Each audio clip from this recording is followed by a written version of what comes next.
Diretamente das antigas escolas japonesas para os tatames modernos, o judô continua mudando a vida de milhões de pessoas ao redor do mundo. Hoje, recebemos o Robson Vieira, um faixa preta que carrega a tradição e a inovação dessa arte marcial.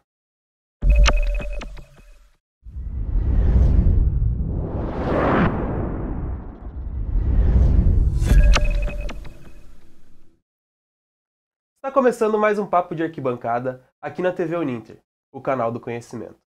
E hoje vamos falar sobre um dos esportes olímpicos que garantiu algumas medalhas para a gente na edição de Paris 2024. E para falar sobre o judô, trouxemos ele, um atleta faixa preta com o terceiro dan. Ele é faixa preta de judô também, no segundo grau. Ele é campeão brasileiro master de judô, vice-campeão brasileiro universitário, 8 vezes campeão dos Jogos Abertos do Paraná e vice-campeão mundial de jiu-jitsu. Robson Vieira. Robson, muito obrigado por ter aceito o nosso convite. Pode se apresentar para o pessoal. Olá, tudo bem? Sou o Robson, também conhecido como Bob, né? E eu sou faixa preta de judô, terceiro dan, como o Gabriel já falou. Sou faixa preta de jiu-jitsu, segundo grau. E uma honra, né, receber um convite para vir falar um pouquinho do esporte que mudou minha vida. É isso aí. Bom, o judô conseguiu aí, acho que, 3 medalhas, né? 4, né? 3 medalhas individuais Isso, e uma por uma por equipes. equipe. Inclusive a medalha de ouro com a Beatriz. Uma honra pra gente, pro judô aqui do Brasil. Mas antes da gente falar das Olimpíadas, Robson, eu queria falar sobre você um pouquinho da tua carreira, um pouquinho da tua vida aí no judô.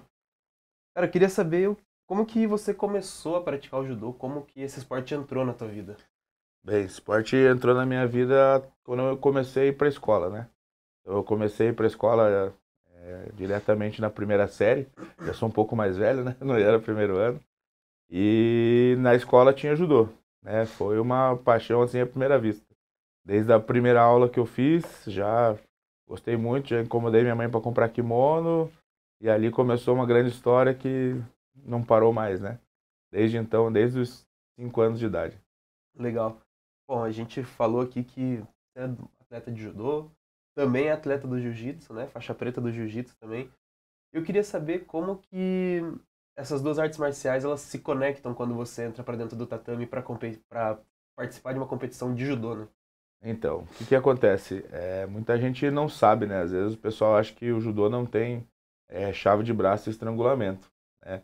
Mas também tem ali a partir, só que diferente do jiu-jitsu é só a partir dos 15 anos. Então, quando eu comecei a treinar jiu-jitsu, foi mais para agregar literalmente essa parte no chão. A única coisa que não vale diferente ali do judô e do jiu-jitsu é chave de perna e o chave de ombro, né? O omoplata que não vale. Então, assim, várias técnicas do jiu-jitsu podem ser agregadas no judô. E como uma categoria mais pesada, é mais difícil você conseguir fazer uns malabarismos, né? No jiu-jitsu, que tem no jiu-jitsu e no judô, até porque é mais dinâmico. Mas te dá uma confiança muito maior de você fazer a parte de neoasa, né? Que fala no judô.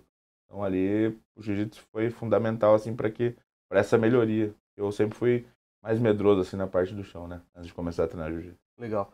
O jiu-jitsu complementa no judô e o judô também complementa no jiu-jitsu, né? Ali Isso. nas competições, no jiu-jitsu a gente começa em pé e depois vai desenvolvendo para o solo e o judô também tem grande participação nisso. Isso, por exemplo, as lutas geralmente que eu faço, agora faz tempo que eu não luto campeonato, né? As últimas que eu fiz foi luta casada, jiu-jitsu, aí os caras estudam um pouco mais. É mais difícil de derrubar porque eles já sabem que se ficar de pé vão cair, né? Então às vezes já vão puxando para guarda ou já vem fazendo alguma estratégia para não ficar de pé. Mas, por exemplo, quando eu fui vice-campeão mundial, a minha semifinal eu fiz 18-0, derrubando, e aí depois acabei finalizando, né? Uhum.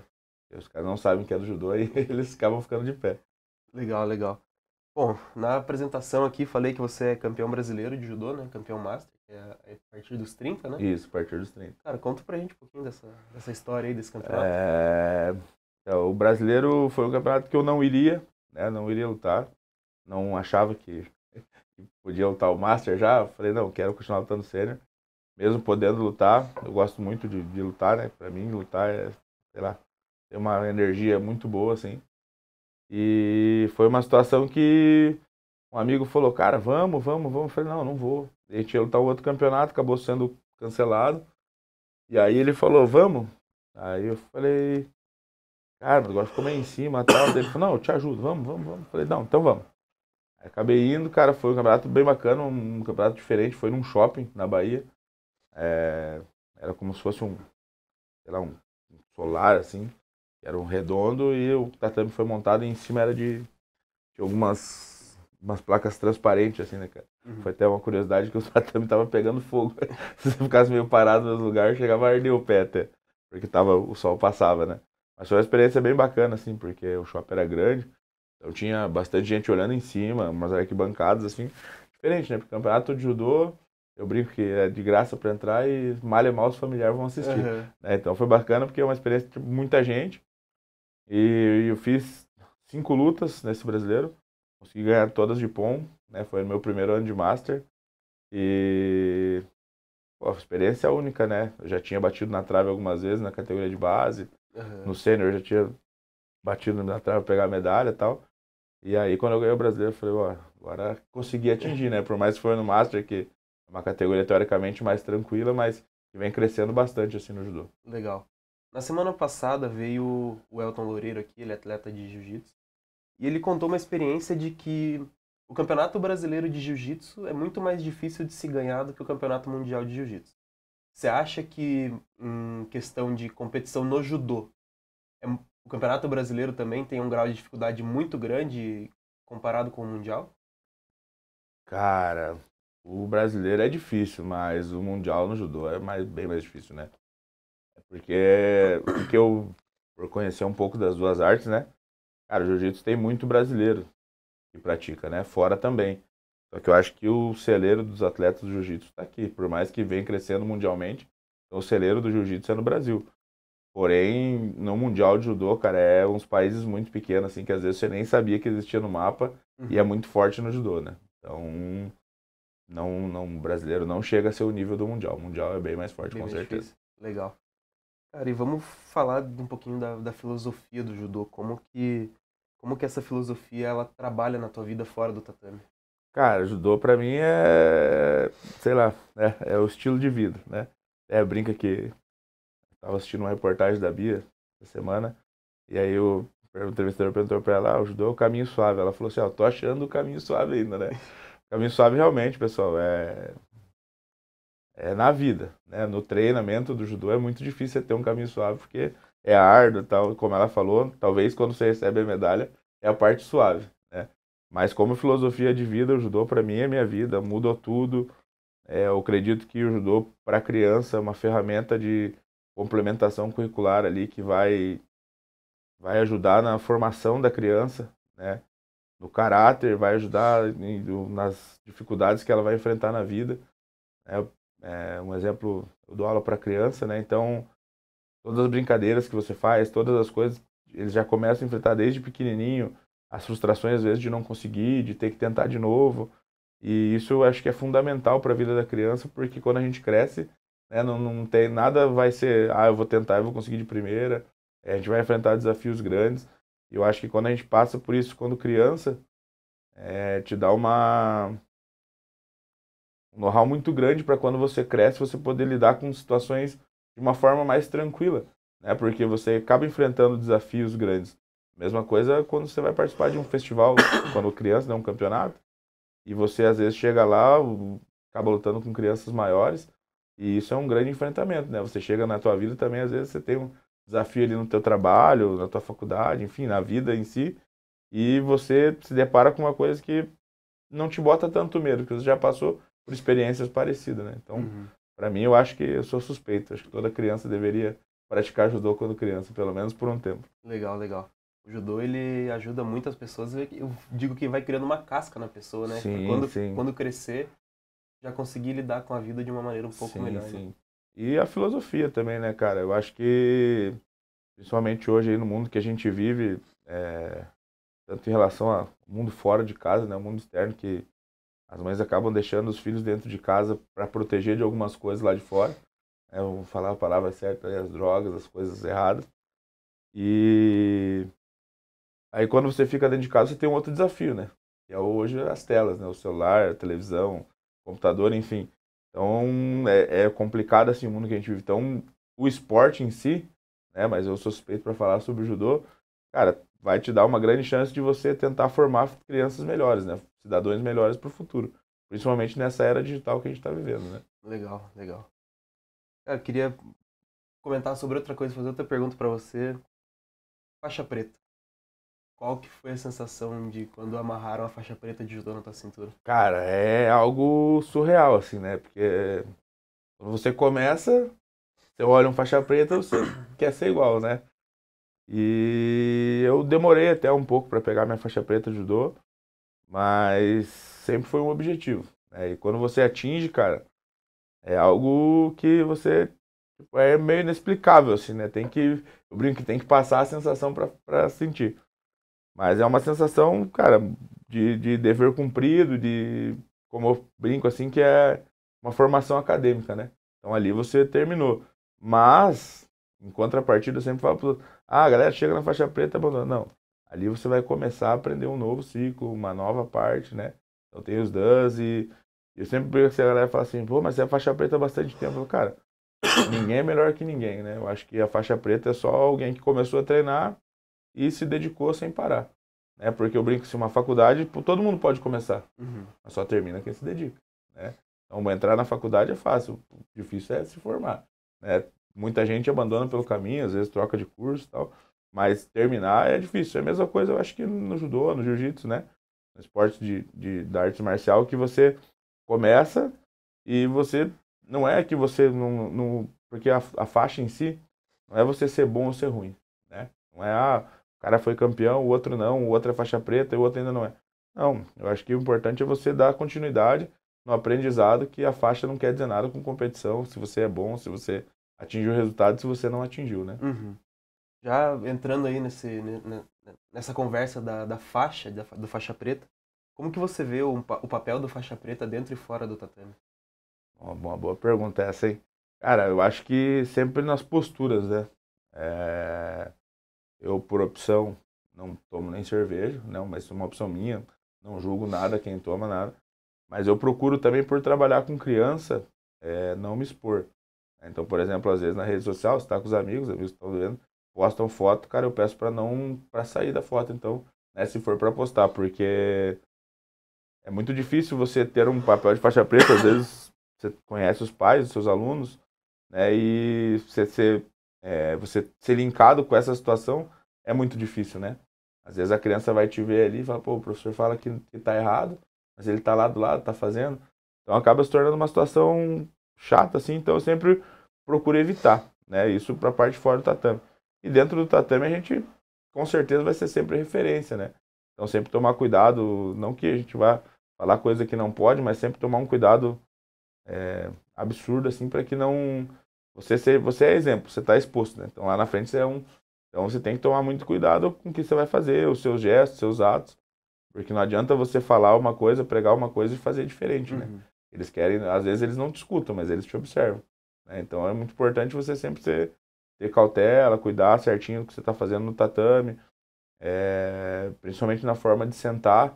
Né? Um exemplo, quando eu estou treinando, eu não gosto de sentar, porque falo que ficar sentando, levantando é ruim, mas eu sempre fico no cantinho, sempre explico que não pode ficar de costas pro tatame. Então eu sempre tento me policiar nessa parte, né? De fazer igual eu ensino para eles, senão a gente tá falando uma coisa fazendo outra, confunde um pouco a cabeça da criançada. Legal, legal. E qual que é essa sensação de trabalhar principalmente com criança, de dar aula para criança? Eu sei que é diferente do entendimento de uma pessoa adulta, um adolescente, para uma criança. E qual que é essas diferenças? Como que funciona? Cara, eu sempre brinco assim que para você trabalhar com criança, acho que você tem que nascer um pouco do dom. Né? O cara pode ser o melhor sensei, o cara que sabe tudo sobre judô, enfim, sobre qualquer demanda que você vai estar fazendo, mas quando você se depara com criança é diferente, né? Então, se você não nasceu com pelo menos um tiquinho do dom ali, já é um pouquinho mais difícil, né? Eu sempre gostei de criança, quando eu era menor, quando eu era criança eu queria esperar o horário dos menores para poder ver eles, né? Quando meu pai e minha mãe podiam ficar comigo no campeonato. E, cara, mas trabalhar com criança é fenomenal, né? Às vezes você chega cheio de problema, que todo mundo tem na cabeça, caso. Quando você entra no tatame, você recebe um sorriso, um abraço de uma criança, muda totalmente, derruba e te mostra, pô, você tá num lugar tranquilo. Então, foca aí, dá aula certinho, seus problemas depois você resolve. E outra que na formação da criança é muito importante, né? Aproveitando o gancho que eu Esses dias eu recebi uma mensagem no Instagram de uma mãe de uma aluna que eu dei aula pequenininho e elas foram embora para os Estados Unidos. E aí a mãe compartilhou comigo que ela estava se formando na faculdade nos Estados Unidos e tal. E é que ela sempre fala que ela só consegue atingir os objetivos por causa de coisas que eu falei lá na infância dela. Ela conseguiu enfrentar tudo, principalmente quando ela foi embora, o inglês, tudo. Então é muito bacana você saber que você planta uma sementinha e hoje ela se formando na faculdade, no dia que ela se formou, ela comentou, né, sobre o que ela aprendeu na aula comigo. Então, pô, é sensacional, né, cara? É fenomenal. Legal. Acho que não tem dinheiro no mundo que pague isso. Legal, legal. A gente vê como que o judô e os faixas pretas, né, os senseis, eles agem na vida das pessoas mesmo depois de muito tempo, mesmo depois da pessoa ter parado de praticar, de treinar, ainda fica guardado dentro dela Sim. o que o judô ensina. A gente brinca que você pode sair do judô, né? Mas o judô não sai de você. Eu sempre brinco, às vezes, volta e meia na academia, chega alguém que, pô, cara, manda uma mensagem, onde que você está treinando? Eu queria voltar a treinar, aparece. Às vezes vai um dia, às vezes permanece, mas ele sempre quer tentar voltar. Aí quando, por exemplo, né, questão de Olimpíada, o cara vê a Olimpíada, o cara pô, se anima, quer por filho, quer por... Porque sempre, quem treinou sabe a importância do judô na vida, né? Então, geralmente, quem tem filho tenta, pelo menos, que ele vivencie um pouco disso, né? Bom, você falou a palavra-chave aqui que eu queria entrar agora, Olimpíadas. Mas eu queria perguntar para você, antes da gente falar de fato das Olimpíadas, queria que você explicasse um pouquinho pro pessoal como que funciona a pontuação no judô, né? Como que funciona o Vazari, como que funciona o Ippon. Nas Olimpíadas não tem mais o Yuko, né? Isso. Antigamente a gente tinha 4 pontuações, né? Que era o Koka, o Yuko, o Vazari e o Ippon. Eles primeiro tiraram o Koka. Depois tiraram o Yuko, né? Eu acredito que essas mudanças vieram pelo tanto que o judô vem sendo televisionado. Para que se torne uma coisa mais dinâmica, né? Porque o minuto da televisão é muito caro, né? Então acho que essas regras acabaram sendo mudadas por causa disso. E falar sobre um pouquinho da pontuação, vazar é quando você toma uma pontuação que não é tão forte, tão perfeita, né? Na aplicação do golpe. Então você pode cair ou de lado. Hoje, na regra nova, se você cair sentado e apoiar as duas mãos, você toma também vazare, e além do vazare você toma um shido, né? Por causa que você se apoiou, protegendo a queda. E é perigoso também porque a gente ensina desde criança não apoiar o braço para não quebrar. E o Ippon é a técnica perfeita, né? Você tem que total controle, uma técnica executada com perfeição e com velocidade e força, né? Que é o que define assim. E meu sensei sempre ensinou a gente a buscar o Ippon, mesmo quando eu tinha as outras pontuação, sempre ensinou a gente a buscar o Ippon, né? Às vezes até brinco que, de repente, se eu tivesse uma outra cabeça, eu teria tido resultados melhores quando era mais novo. Às vezes eu estava ganhando uma luta de vazar e queria jogar de Ippon, acabava perdendo de contragolpe ali alguma coisa, porque ficava muito exposto, né, na luta, coisa que não precisava. Legal. A gente tocou um pouco no assunto das regras, né? E essas Olimpíadas tiveram algumas polêmicas por conta da mudança das regras no judô, né? E acho que aconteceu lá em 2022, se eu não me engano. Começou no... E a primeira vez que eles aplicaram foi no PAN, se eu não me engano. Queria que você falasse pro pessoal aí, explicasse um pouco da diferença, o que mudou das regras do judô e por que gerou esse desentendimento, né? Até a Rafaela Silva falou no Twitter de que eles estavam acabando com o judô, que estava mudando muito. Queria que você explicasse isso aí pra galera. Isso, é que na verdade assim, né, cara, as regras são alteradas sempre após o ciclo olímpico, né? Então, por exemplo, agora eles vão reavaliar algumas coisas e aí vão fazer ou não, de repente, algumas mudanças na regra, né? Então, todo o ciclo olímpico se renova. Não pode mudar durante o ciclo olímpico porque não seria uma injustiça ali com alguma coisa que você aconteceu e você perdeu uma luta. Então eles deixam cada ciclo olímpico para alterar. Cara, e realmente esse ciclo olímpico foi... As regras não ficaram muito bem claras, assim. Na verdade, um pouco confusa. Né? Não que não ficaram claras, ficaram um pouco confusas. Vou te dar um exemplo que aconteceu antes da Olimpíada, o Mundial do ano passado. Né, que foi o Ted Riné e o russo Tassoev, que acabou não lutando Olimpíadas porque a Rússia está suspensa. E aí eles estão competindo como se fossem os países lá do... neutros, Isso. Né? E aí, só que eles só tinham 4 vagas. E não só para a Rússia, né? Para todos os atletas. Aí, enfim, a Rússia ia ter que escolher alguns atletas para levar, e eles optaram por não levar. Não levaram ninguém. É por isso que o Ted deve ter gostado bastante, né? Mas nessa luta, em especial da final do Mundial, o Ted Riner fez a técnica, o atleta da Rússia, isso é minha opinião, tá? Já tivemos algumas discussões no judô sobre isso, e o atleta russo reverteu. Né? Só que na regra nova diz que você precisa ter uma técnica. Se você não executou uma técnica, né, não é. Enfim, na hora eles chamaram lá no vídeo, visualizaram, tiraram a pontuação do russo, e aí o Ted acabou ganhando a luta. Depois, repercutiu demais, isso tal, fizeram uma coisa até que eu achei muito, né, não gostei da situação, para não ficar virar bagunça, eles deram como se tivesse sido 2 campeões mundial no ano passado. Né? Então deram pro russo também uma medalha de ouro. Mas isso para mim, eu vejo que o problema não foi a arbitragem, foi a regra não estar bem definida, sabe? E em relação da Rafaela, né? A Rafaela Silva contra a coreana, ela pegou na imobilização e depois até vendo alguns vídeos, vendo regra de novo, fala que esse ano, no começo do ano, foi passado a mesma imobilização e o coordenador perguntou, sai comigo ou não, na arbitragem, né? Isso só para os árbitros FIGE lá, que são os árbitros internacionais. E aí, alguns tem que ter um domínio maior. Ele não, aqui ia sair comigo. Cara, no mesmo lance, igualmente assim. E um detalhe curioso é que se ela passasse, ela já teria com a medalha garantida, né? Mais uma medalha olímpica. E esse ano, se eu não me engano, lutou 2 ou 3 vezes com a Deguchi, com a canadense que foi campeã, e ganhou as 2. Então, assim, a luta da Rafa com a canadense que foi campeã casava muito mais. Então, assim, a chance dela ser bicampeã olímpica seria muito grande. Né? Tanto que a gente viu o desempenho dela depois Sim, por equipes, nas equipes mistas, ela tava bem nível bem alto, né? Eu tive o prazer de conhecer ela, assim, cara, uma menina totalmente humilde, uma menina sensacional, assim, fora de série, conversa com todo mundo, bate foto com todo mundo, tá sempre sorrindo. E outro caso que aconteceu também, que a gente acabou deixando de trazer mais uma medalha, foi com o Rafael Macedo do 90, né? Eu queria comentar sobre o caso dele agora também. Porque ele, pra mim, teve dois lances que já poderia ter sido Vasari, né, mas que não deram. E ali na punição que ele tomou, realmente é uma punição, porque pegou por dentro do kimono, não vale. Só que, cara, ele não tava vendo, então pegou sem querer. Mas tudo bem, é uma punição, não tem como a punição falar sem querer por querer. Só que o grande problema na luta, pra mim, que eu vi, os caras estão disputando uma medalha olímpica. Né? Menos de 1 minuto ele deu uma falta de combatividade pros dois. Então ali foi um grande problema, já ganhou uma punição que não precisaria. E depois, no desenrolar da luta, pra mim a luta também estava saindo normal e ele deu outra punição por falta de combatividade. Então eu acho que as punições não precisariam ter sido dadas as 2 primeiras. Então, se ele tivesse tomado aquela, não teria problema, porque segue o baile. E tanto que no boletim que sai lá, teoricamente saiu um Shido indefinido.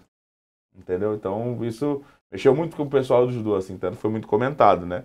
Mas, cara, são regras, né? E igual meu sensei sempre falou, assim, que não quer deixar na mão do árbitro, joga de pão. Né? Então é complicado, mas infelizmente, né, faz parte da vida do judô.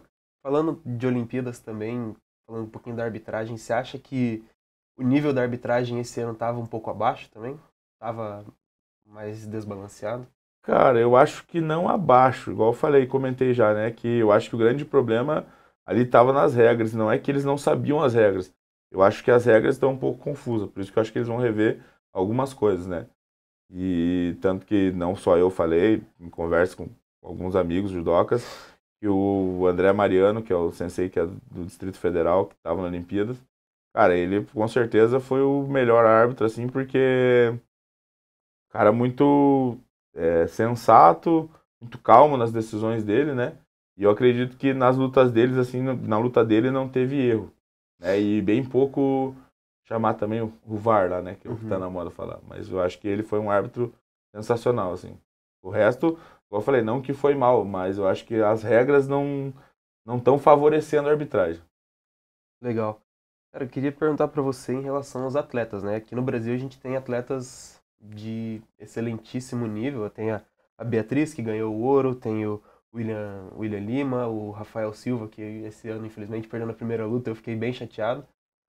E entre outros atletas. Queria que você comentasse o que você está achando do nível dele. Você acha que o nível ele tá bem alto mesmo, tá conseguindo bater de frente com com os outros países que são potências mundiais também? Cara, eu acho que o Brasil, com certeza, né? Acho que principalmente agora nas Olimpíadas, demonstrou a força. Se a gente tivesse, talvez, tido ali a Rafaela com o segundo ouro, a gente teria ficado somente atrás do Japão, né? Porque ficou Japão, Azerbaijão, França, Geórgia e Brasil. Uhum. Então, eu acho que o Azerbaijão é um país, por isso que eu falei ali sobre países pequenininho, né?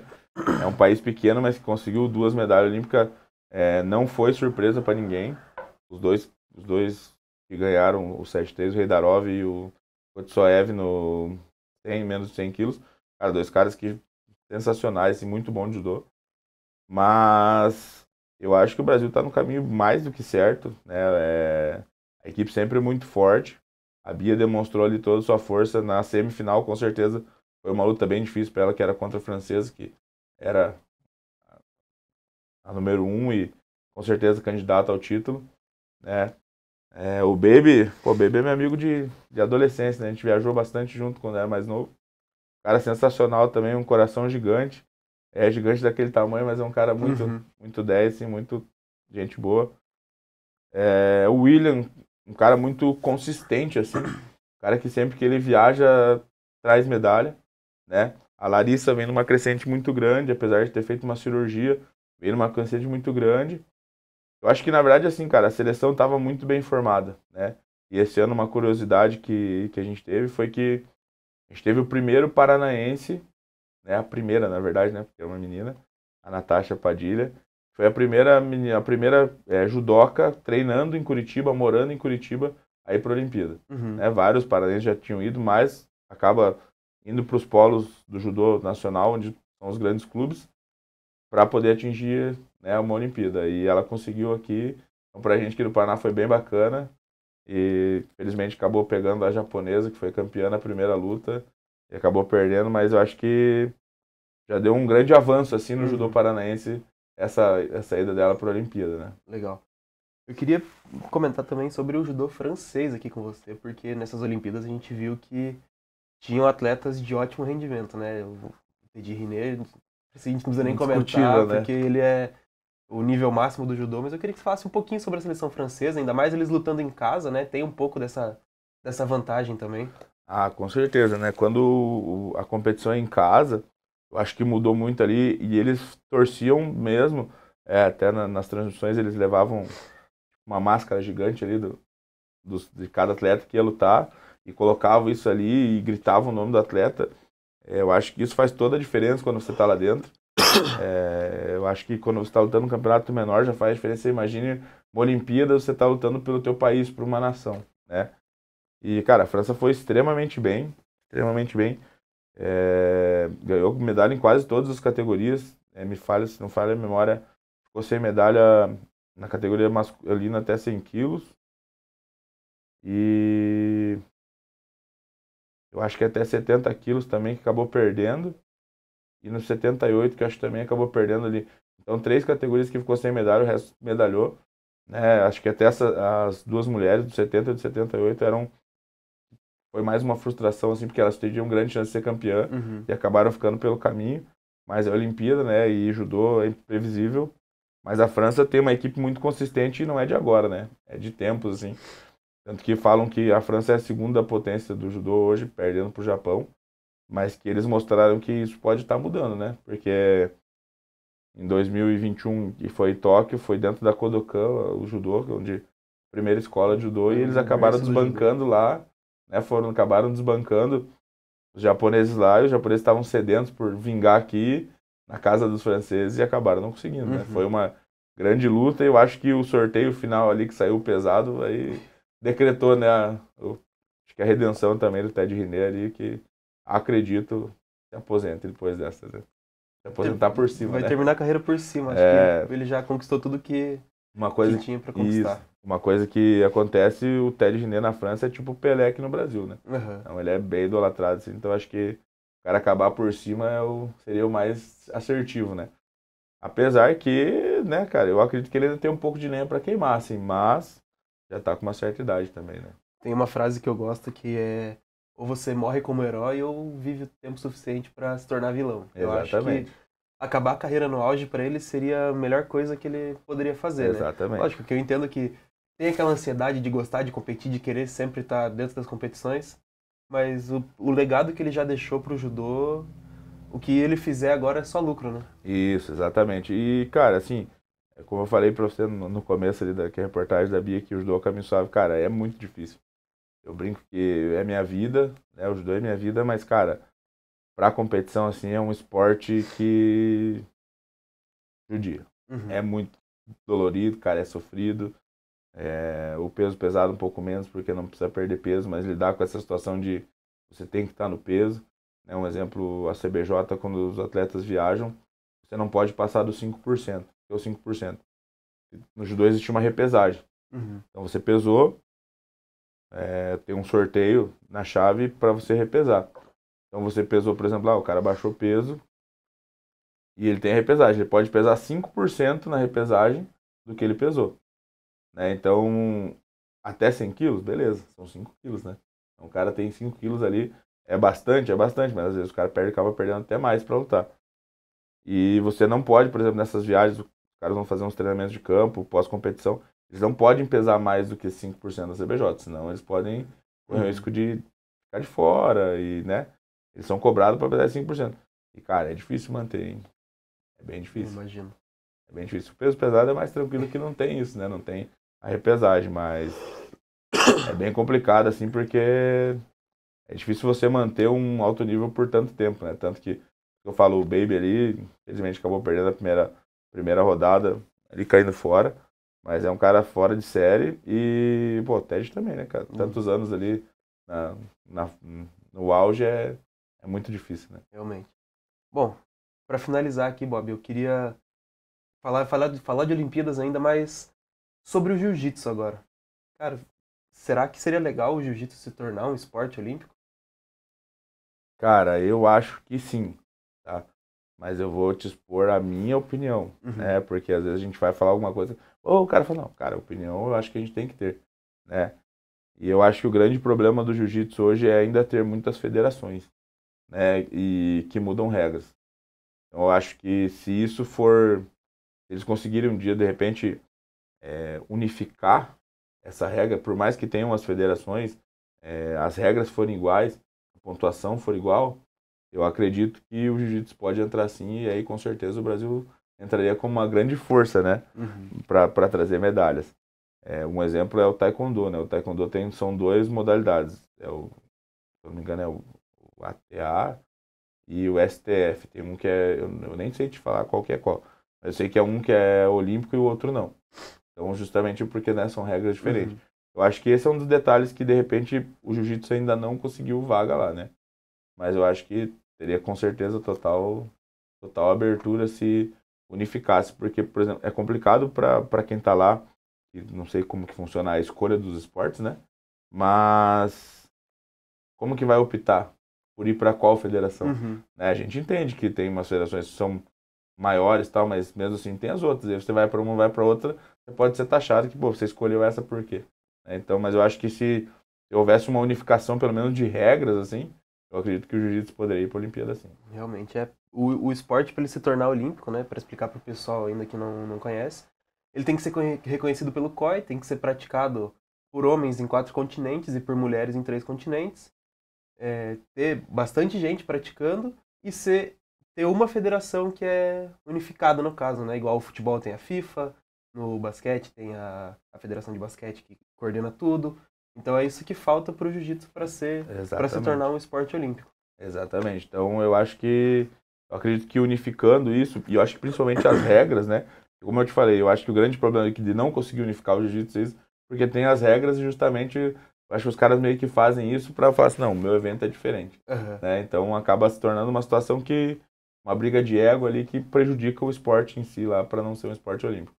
O jiu-jitsu hoje mundialmente cresceu muito, né? Até o Flávio Canto, que é um grande ícone do judô, e também de jiu-jitsu, que é fundador do Instituto Reação, no Rio de Uhum. Janeiro, ele esses dias deu uma entrevista lá bem polêmica, né? Falando que o judô não tem lifestyle, o jiu-jitsu tem. E aí os caras, pô, o judô não tem não. Cara, eu concordo com ele. Judô, o pessoal treina, é muito legal, é muito tudo, só que quando você chegando na fase da adulta é muito difícil o judô, né? É muito dolorido. Não que o jiu-jitsu não seja, mas eu acho que é muito mais tranquilo, assim, o treinamento, quando você vai, não é de competição, né? O praticante mesmo, né? Isso, é o que eu brinco sempre assim, né? Você toma um armlock, você bate a mão, né? Se doer, você toma um estrangulamento, você bate a mão. E agora você tá tomando uma queda, como que você faz?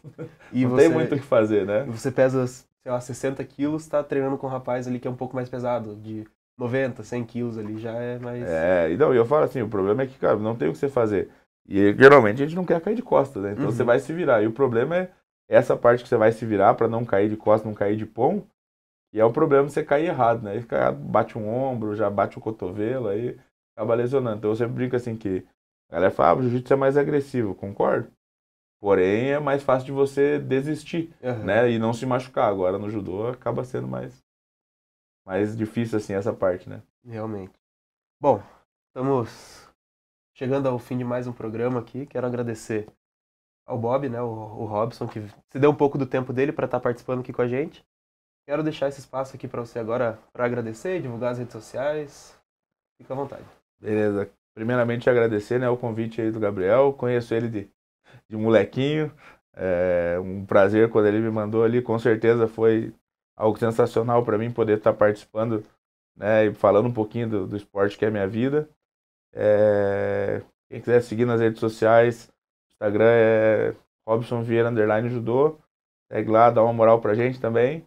E, pessoal, o judô é fundamental na vida, não só o judô, mas a prática do esporte. Pratiquem esporte, coloquem seus filhos para praticar esporte, que eu acho que o esporte é o caminho para que o mundo seja melhor. Boa, é isso aí. Então quero agradecer ao Bob por ter vindo aqui hoje para falar um pouquinho sobre o judô, uma referência no esporte em faixa preta de anos e bom mesmo, fera. Gosto muito dele. Quero agradecer ao pessoal que está ali na produção, a Bárbara e a Natália. Quero agradecer também a todo mundo que acompanhou o programa até aqui. Sigam o canal, sigam as redes sociais da TV Uninter. E é isso, pessoal. O programa vai ao ar todas as segundas-feiras às 5 horas da tarde. Um abraço a todos e até a semana que vem.